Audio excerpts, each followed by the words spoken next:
Hi hello DSC warriors. Notification వచ్చిన తర్వాత చదివాడు అభ్యర్థి మాత్రమే, కానీ నోటిఫికేషన్ రాకముందు సిద్ధంగా ఉండేవాడు విజేత. ఎస్ఎస్ బయాలజీకి స్వాగతం. నేను మీ సాంబశివ సార్. ఈరోజు మన టాపిక్ వచ్చేసి 10th క్లాస్ బయాలజీ నుండి పోషణ నుంచి వాన్ ఎలిమెంట్ ప్రయాణానికి సంబంధించింది తెలుసుకుందాం. కిరణజన్య సంయోగ రేఖకు నీటికి గల సంబంధాన్ని తెలుసుకుందాం. Okay, right. చూడండి, కిరణజన్య సంయోగ రేఖకు అవసరమయ్యే కారకాలు మనం గత తరగతిలో తెలుసుకున్నాం. కిరణజన్య సంయోగ రేఖకు అవసరమయ్యే కారకాలు ఏంటివో తెలుసుకుందాం. ఇప్పుడు ఒకసారి చూద్దాం. ఏమేం కావాలి? నీరు కావాలి, అలాగే కార్బన్ డైఆక్సైడ్ కావాలి, క్లోరోఫిల్ కావాలి, సూర్యకాంతి కావాలి. ఈ 4 నీరు, కార్బన్ డైఆక్సైడ్, క్లోరోఫిల్, సూర్యకాంతి ఈ 4 సమక్షంలో కిరణజన్య సంయోగ జరిగి పిండి పదార్థం ఏర్పడుతుందని మనము తెలుసుకున్నాం. ఇప్పుడు నీటికి కిరణజన్య సంయోగ రేఖకు ఏంటి సంబంధం అనేది ఇప్పుడు చూద్దాం. Okay, right. చూడండి, భూమి పైన మొక్కలు సమస్త జీవకోటికి ఆహారాన్ని ఇచ్చేది ఎవరంటే మొక్కలు. మనందరికీ తెలుసు. భూమి పైన మొక్కలు తమపై ఆధారపడిన జీవుల కోసం అంత మొత్తంలో ఆహారాన్ని ఎలా ఉత్పత్తి చేస్తాయని చెప్పి ప్రజలు ఆలోచించేవాళ్ళంట. ఇంత పెద్ద సమస్త భూప్రపంచంలో ఎన్నో జీవరాశులు ఉంటాయి. అటువంటి జీవరాశులకు ఈ మొక్కలు అంత ఆహారాన్ని ఎలా తయారు చేస్తామని ప్రజలు ఆలోచించేవారంట. చాలా కాలం నుండి ఈ విషయం మీద ప్రజలు ఆలోచన చేస్తూ ఉన్నారు. ఈ మొక్కలు ఎలా ఇంత ఆహారాన్ని ఉత్పత్తి చేస్తున్నాయని. అప్పుడు క్రీస్తు పూర్వం 350 సంవత్సరాల వరకు అరిస్టాటిల్ చెప్పినటువంటి విషయం ఏంటంటే, ప్రజలు ఆయన చెప్పిన విషయాన్ని నమ్ముతూ వచ్చారు. క్రీస్తు పూర్వం 350 సంవత్సరాల వరకు అరిస్టాటిల్ చెప్పిన విషయాలను ప్రజలు నమ్ముతూ వచ్చారు.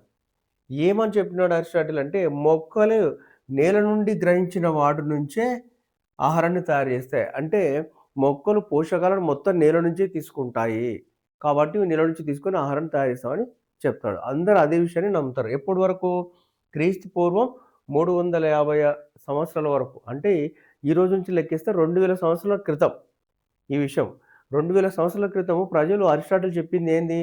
మొక్కలకు కావాల్సిన పోషకాలు అన్నింటిని కూడా నేల నుంచి తీసుకుంటాయి, వాటి నుంచి ఆహారాన్ని తయారు చేస్తాయని ఈయన చెప్తే అందరూ నమ్ముతూ వచ్చారు. కానీ 1648 సంవత్సరంలో ఒక వ్యక్తి ఎవరంటే జాన్ బాప్టిస్టా వాన్ హెల్మెంట్. 1648 సంవత్సరంలో Jan Baptista van Helmont Belgium దేశస్థుడు. ఇతడు అరిస్టాటిల్ చెప్పిన విషయాన్ని నమ్మడు. ఎందుకంటే మొక్కలు నేల నుంచే పోషకాలు తీసుకుంటే మరి ప్రతి సంవత్సరం తీసుకోవడం వల్ల రాను రాను రాను పోషకాలు నేలలో అయిపోవాలి కదా. అయిపోవాలి, మరి ఎవరు ఫిలప్ చేస్తున్నారు? అలాగే పోషకాలు అయిపోకొద్దికి నేల కిందికి వెళ్ళాలి. అది ఇదిలా సాధ్యం అని చెప్పి ఇతను నమ్మడు. ఎవరు? John Baptista van Helmont Aristotle చెప్పిన విషయాన్ని నమ్మడు. నేల నుంచి తీసుకుంటే నేలలో పోషకాలు అయిపోవాలి, నేల కిందికి వెళ్ళాలి కదా అని ఇతను నమ్మడు. నమ్మకుండా ఏం చేస్తాడంటే, ఎవరో జాన్ బాప్టిస్ట్ అనే వ్యక్తి 5 years అంటే 5 సంవత్సరాలు ఒక ప్రయోగాన్ని నిర్వహించి ఎన్నో కొత్త విషయాలను చెప్తాడు ఈ ప్రజలకు. ఎప్పుడు? 1648 సంవత్సరంలో జాన్ బాప్టిస్ట్ వాన్ హెల్మెంట్ అనే బెల్జియం శాస్త్రవేత్త అరిస్టాటిల్ చెప్పిన విషయాన్ని నమ్మక 5 సంవత్సరాల పాటు ప్రయోగం చేసి కొత్త విషయాలను చెప్తాడు. ఆ కొత్త విషయాలు ఏదో చూద్దాం.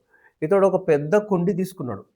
చూడండి, పెద్ద కుండి తీసుకొని ఆ కుండిలో ఏం నింపినాడు? మట్టి నింపినాడు. కుండి నిండాక ఏం నింపినాడు? మట్టి నింపినాడు. నింపి దానిలో ఒక విల్లో మొక్కను నాటాడు. ఏ మొక్క చెప్పండి? విల్లో మొక్కను నాటాడు. ఓ పెద్ద కుండి తీసుకొని ఆ కుండి నిండా మట్టి నింపి దాంట్లో విల్లో మొక్కను నాటాడు. ఈ నాటే ముందు ఏం చేసినా అంటే మట్టి బరువు తూచాడు. ప్రారంభంలో మట్టి బరువు తూచాడు, తర్వాత మొక్క బరువు తూచాడు. చూసి మట్టిలోకి ఇంకా ఏ పదార్థాలు రాకుండా రంధ్రాలు గల మూతని ఉంచాడు. ఈ మట్టిలోకి ఏ పదార్థాలు రాకుండా రంధ్రాలు గల ఒక మూతని ఉంచాడు.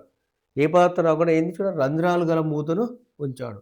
ఈ రంధ్రాల గుండా కేవలం ఏం ఏర్పాటు చేశాడంటే నీరు వచ్చేటట్టు మరి గాలి వచ్చేటట్టు మాత్రమే ఏర్పాటు చేశాడు. నీరు ప్లస్ గాలి రెండు వచ్చేటట్టు. ఒక పెద్ద కుండి తీసుకున్నాడు. ఆ కుండిలో మట్టి తీసుకున్నాడు. ఫస్ట్ మట్టి బరువు, మొక్క బరువు కొలిచాడు. కొలిచి ఆ మట్టిలోకి వేరే ఏ పదార్థాలు రాకుండా ఈ రంధ్రాలు గల మూత ఉంచినాడు. ఆ మూతలో కేవలం ఏమొచ్చినట్టు చూసినాడు? నీరు, గాలి మాత్రం వచ్చేటట్టే చూసినాడు. నీరు కూడా ఏ నీరు అంటే మనం పోసిన నీళ్లు గాదు. కేవలం వర్షాధారం, వర్షం ద్వారా వచ్చే నీరు మాత్రమే వచ్చేటట్టు ఏర్పాటు చేశాడు. ఓకేనా? ఒక పెద్ద మట్టి కుండి దాంట్లో మట్టి మరియు విల్ల మొక్కను తీసుకున్నాడు. చూడండి, ప్రారంభంలో మొక్క బరువు ఎంత ఉంది? 2.27 కేజీలు ఉంది. అలాగే ప్రారంభంలో మట్టి ఎంత ఉంది? 90.72 కేజీలు ఉంది. తీసుకొని దీనికి ఒక 5 సంవత్సరాల పాటు కేవలం వర్షాధారంగా నీళ్ళు వచ్చేటట్టు చూసినాడు. ఇంకెలాంటి పైనుంచి ఆహారం గానీ, పోషకాలను వేయలేదు. 5 ఇయర్స్ తర్వాత చూస్తే చూడండి, 5 ఇయర్స్ తర్వాత మొక్క బరువు ఎంత అయింది? 76.74 కేజీలు అయింది.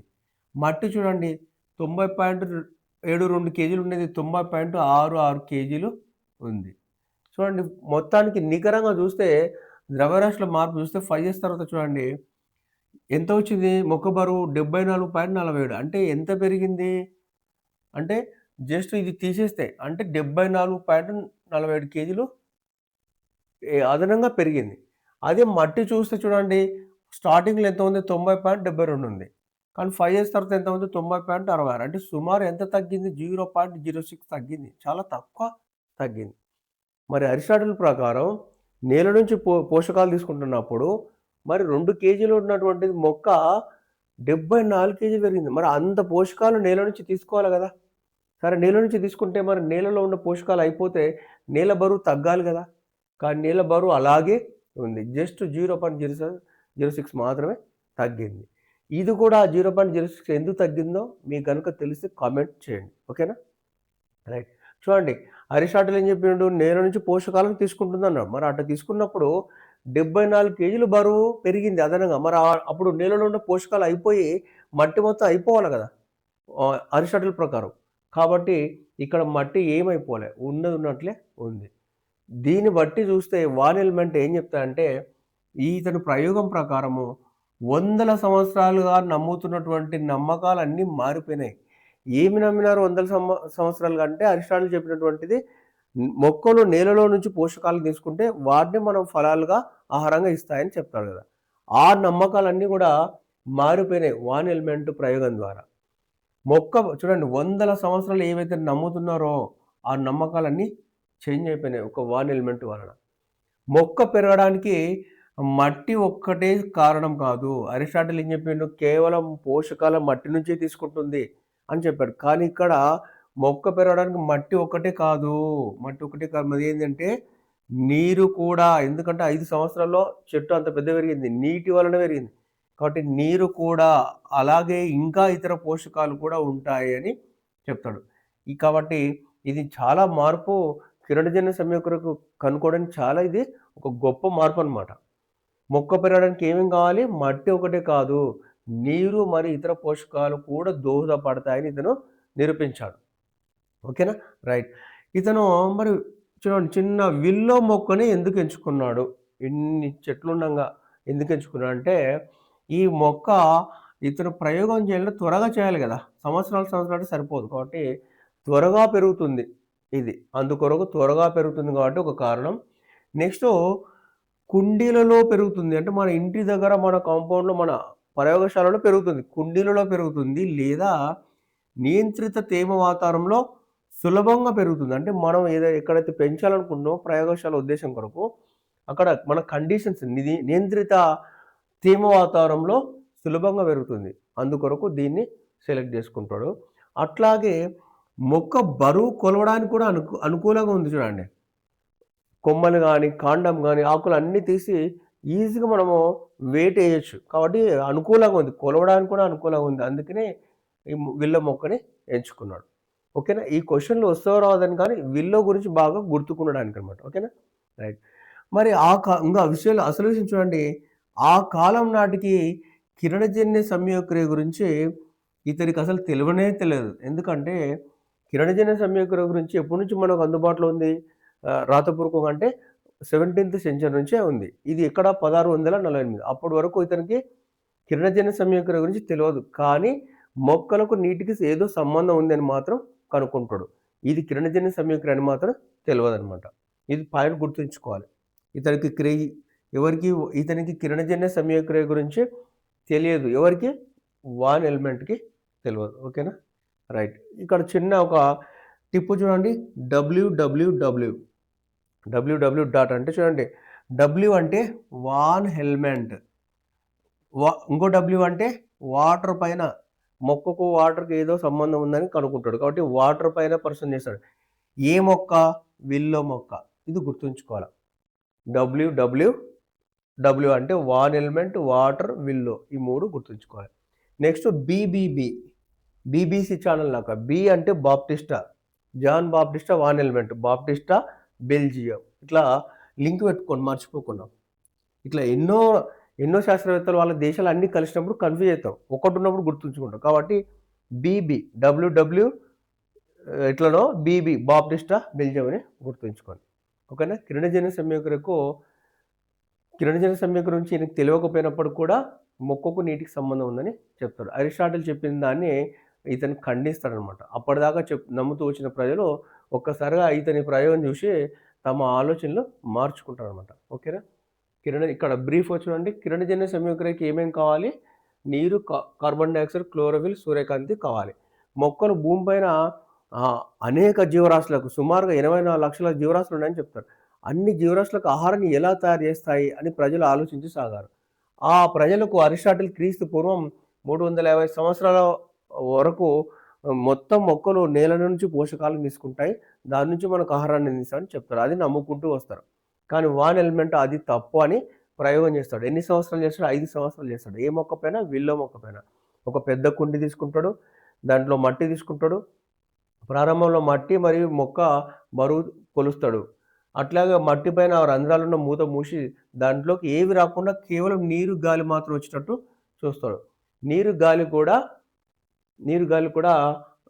నీరు ఎలా వర్షం ద్వారానే వచ్చేటట్టు చూస్తారు అన్నమాట. Okay, right. ఇంకా 0.06 ఎందుకు తగ్గిందని అనుకుంటున్నాను అంటే, మట్టిలో ఉన్నటువంటి ఖనిజ లవణాలు మరియు ఇతర పోషకాలను మొక్క తీసుకుంటుంది కాబట్టి ఆ విధంగా తగ్గుతుంది అనమాట. 0.06 ఎందుకు తగ్గిందంటే, మట్టిలో పోషకాలు ఉంటాయి, ఖనిజ లవణాలు ఉంటాయి, వాటిని నీటి ద్వారా పీల్చుకుంటుంది ఇది, కాబట్టి అవి తగ్గిందనమాట. ఓకేనా? ఈ వీడియో కనుక మీకు నచ్చితే లైక్ చేయండి, మరి మీ ఫ్రెండ్స్కి షేర్ చేయండి. ఇలాంటి మరెన్నో ఇంట్రెస్టింగ్ క్లాసెస్ కొరకు నా ఎస్ఎస్ బయాలజీ ఛానల్ని సబ్స్క్రైబ్ చేయండి. Thank you. ఈ వీడియో వెనక ఒక 5 క్వశ్చన్లు ఇస్తాను, వాటిని ఆన్సర్లు కనుక తెలిసి కామెంట్ రూపంలో తెలియజేయండి. Thanks for watching. నెక్స్ట్ క్లాస్లో మళ్ళీ